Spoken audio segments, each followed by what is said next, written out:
Alright, yo, what's up? Welcome back. Welcome if you're new. My name is Mark, and today we're going to talk about The Beginning After the End, Season 2, Episode 2.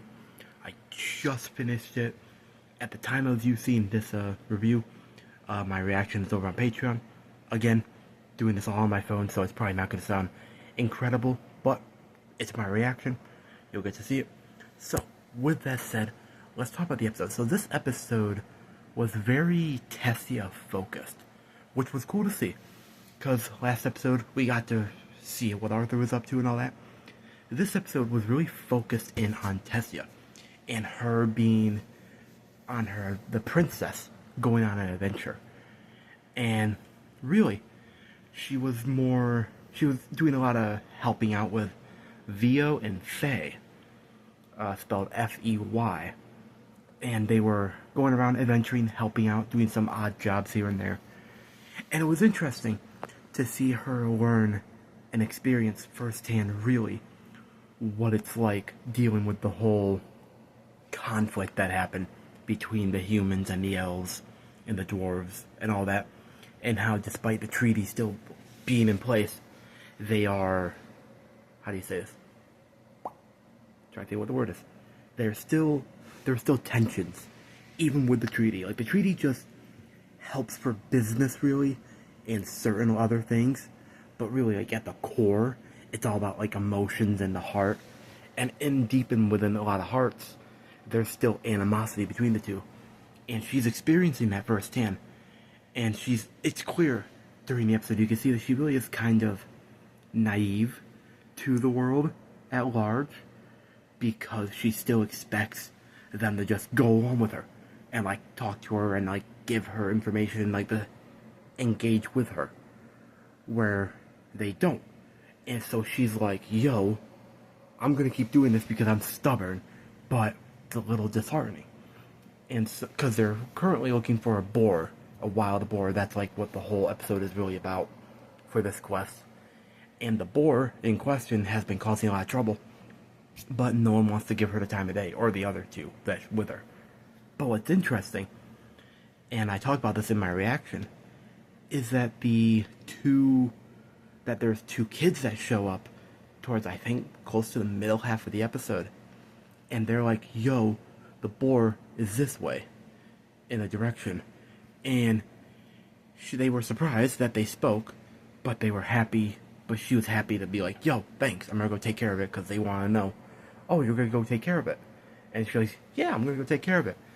But what I thought was interesting is how this is, like, first-hand, like, experience of seeing that, of learning that, like, the children of, like, the other races, like the humans and elves and all, well, it's a little different for the elves, I think, but, like, children haven't learned the biases of the adults yet.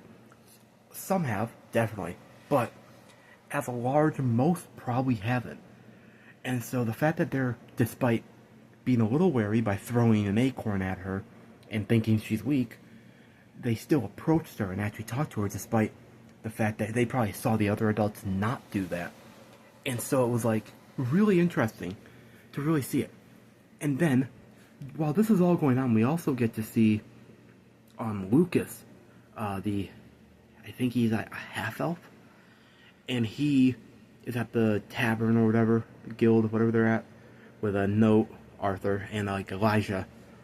But Elijah and Lucas, they're like, yo, talking to each other about how Elijah's a dwarf, not a dwarf, probably, but he's living with the dwarf royal family, and then Lucas is part of, like, the Wykes family, and how he's, like, apparently a half-elf. And it's, like, very interesting to see them go back and forth. And we learn from Lucas that the Wykes family, his family, their goal is to produce powerful mages, and so they're willing to do whatever it takes. Now, some think it's progressive, like Arthur at first thinks it's progressive, that his family's progressive for being open-minded to working with the elves for the mana control, but then he also has a thought, maybe it's more sinister than that. And I'm of the mind that it's more sinister than that. Because, like, I have read the source material a bit I don't remember some stuff. Like, I don't remember the Lucas stuff. So this is all speculation on my part. But I do suspect, especially with how we saw him in Season 1 towards the end there when we first met him, how he is like upset, like he's very driven. He has a chip on his shoulder, and I suspect that there's definitely like a dark side to his family, and so I think it's interesting to see how we learn more about the elves this episode. Essentially, I wonder when we're going to learn more about Elijah's backstory, because I don't know that, and I'm very interested to see where that goes. But while this is all going on, while Tessia's doing her thing, in the background, there's these 3 people. They're trying to disrupt the treaty between the dwarves, humans, and the elves. And they're targeting, or at least one of them, is targeting Tessia. And trying to, because she's the princess. Like, something happens to her in human territory, that'll definitely affect the treaty, at least it should.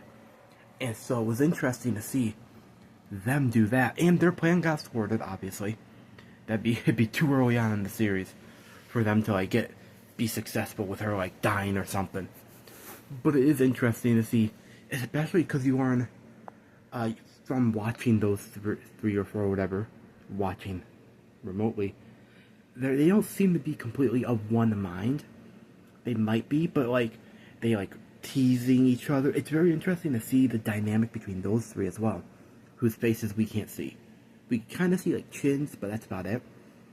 And so with that was interesting as well. And then at the very end, after everything's all said and done, we switch to Virion, Tessia's grandfather, who appeared to be watching it with Cynthia, the director of the academy or whatever. And they're like talking and stuff like that. And then Virion's like, because he had mentioned that Arthur became her friend, Virion's like, those 2 are gonna change the world, Tessia and Arthur. And that was interesting because then it cut to a flashback, to a younger Virion and Cynthia surrounded at night, surrounded like a burning building and stuff, and like they're talking and stuff, and like I don't have much else to say. That was just what I have for this episode. Let me know what your thoughts are in the comments down below. Let me know what you think about like this. Give me my thoughts immediately after I watch the episode on Patreon. And again, check out the Patreon down below. And if you haven't seen the post I put down on the community part of the channel, check it out. I go into details more about what I'm doing going forward for now. But expect more stuff like these. 5 to 10 minutes of me just talking about the episode that I just watched on Patreon. But yeah. With that said, until next time, my name is Mark. Never stop being yourself. Stay safe out there, and I will see all you incredible people in the next video.